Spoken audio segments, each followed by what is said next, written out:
జై శ్రీమన్నారాయణ. సుందరకాండ 56వ సర్గలో 21వ శ్లోకం నుంచి 30వ శ్లోకం వరకు, 56th సర్గ 21st Shloka to 30th Shloka. Hanuma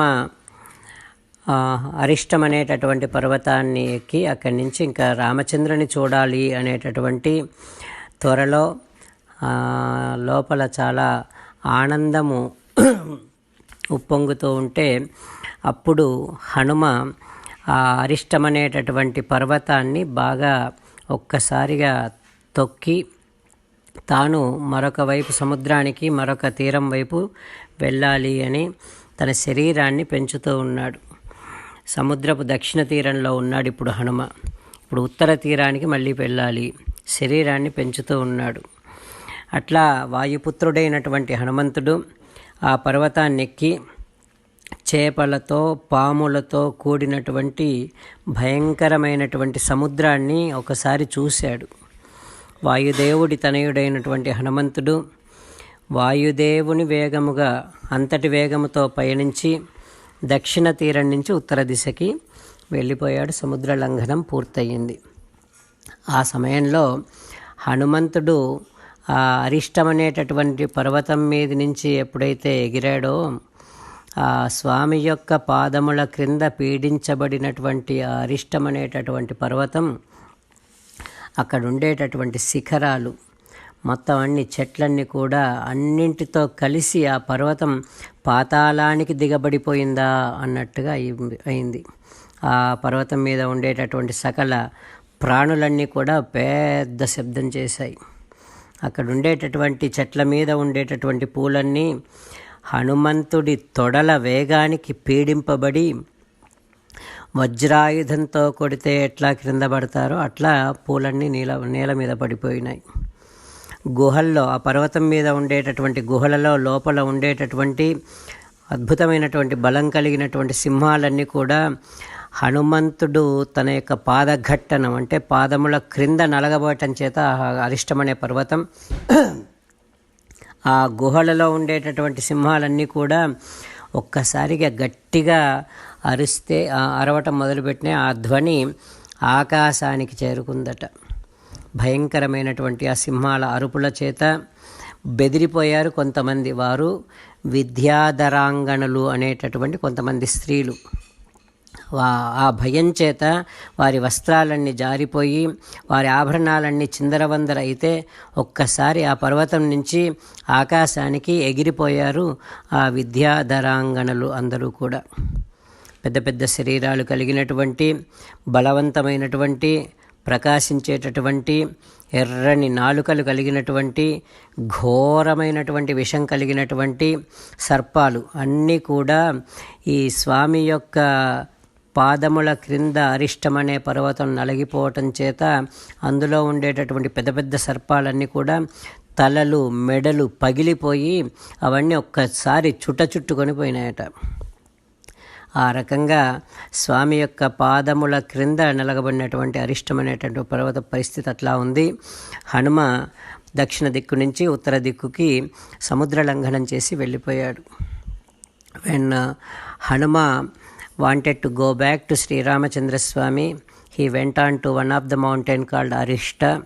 From there he was in very much excitement to go back and see Sri Ramachandra Swami. He has seen the ocean. Now he is in the south side of the ocean. He has to now go back to north side of the ocean. He has seen that entire ocean again, how he can be crossing. He is inviting the speed of his father Vayudeva, and he pressed that entire Arishta, the mountain, to get the jump from there. He pressed that entire mountain and he crossed the ocean and he went to the north side of the ocean. Because that Arishta, the mountain, was suppressed by the feet of Hanuma, that entire mountain, all the trees and big stones totally gone into pieces and pieces. It is almost like that entire mountain has gone to the Patalam, the deep levels of the earth. Then all the animals who were there on that mountain started making big roaring sound. All the flowers started getting plucked off from the trees because of the speed of because of the wind came out of the speed of Sri Hanuman. And on the mountain, whatever the dens were there, in which there are so many lions, they also came out because they got scared because of the Padaghattanam of Hanuman, because of the suppressing of Hanuman's divine feet on that mountain. Those lions came out and started making roaring sound. That sound has gone to the spreaded all over the sky. Then because of this, some of the Vidyadharanganas, the angels who were there on that mountain, they also got so much scared, and their vastras, their cloths are going here and there, their ornaments are getting so much messed up, and from there they got scared and they immediately flew into the sky. Then on the mountain there are so many dreadful snakes, big snakes.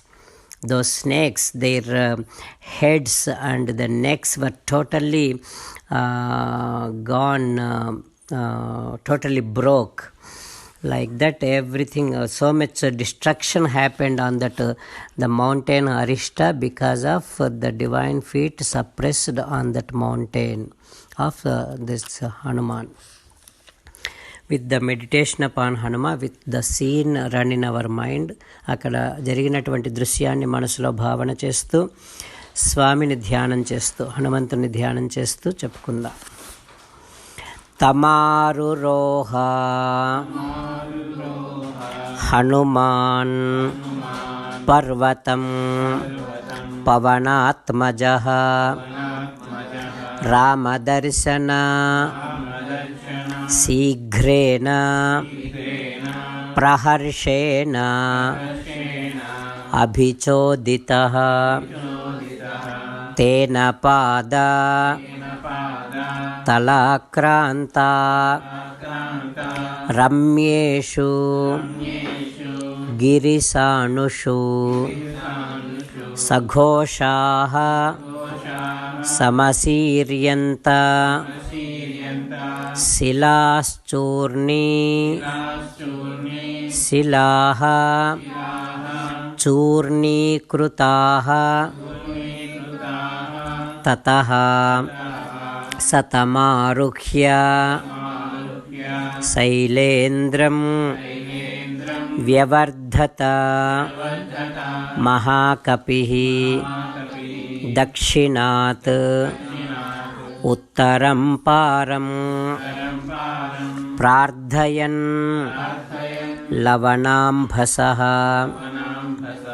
అధిరుహ్య తతో వీరః పర్వతం పవనాత్మజః దదర్శ సాగరం భీమం మీనోరగ నిషేవితం సమారుత ఇవాకాశం మారుతస్య ఆత్మసంభవః ప్రపేదే హరిశార్దూలో దక్షిణాత్ ఉత్తరాం దిశం సతదా పీడితస్తేన కపినా పర్వతోత్తమః రరాస సహతైః భూతైః ప్రవిశన్ వసుధాతలం కంపమానైశ్చ శిఖరైః పతద్భిః అపి చ ద్రుమైః తస్య ఊరు వేగోః మధితాః పాదపాః పుష్పశాలినః నిపేతుః భూతలే రుగ్నాః శక్రాయుధ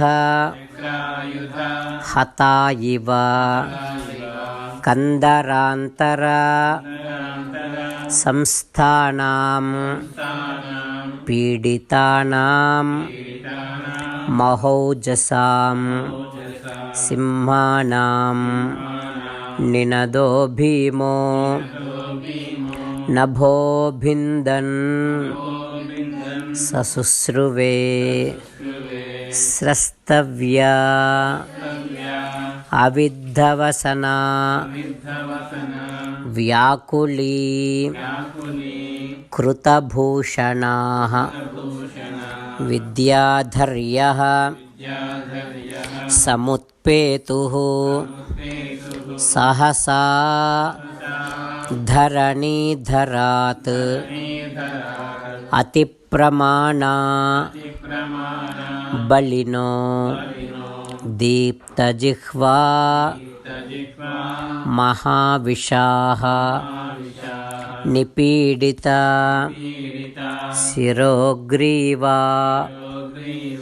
వ్యవేష్టంత మహాహయః. ఓం శ్రీ రఘునందన పరబ్రహ్మణే నమః. జై శ్రీమన్నారాయణ.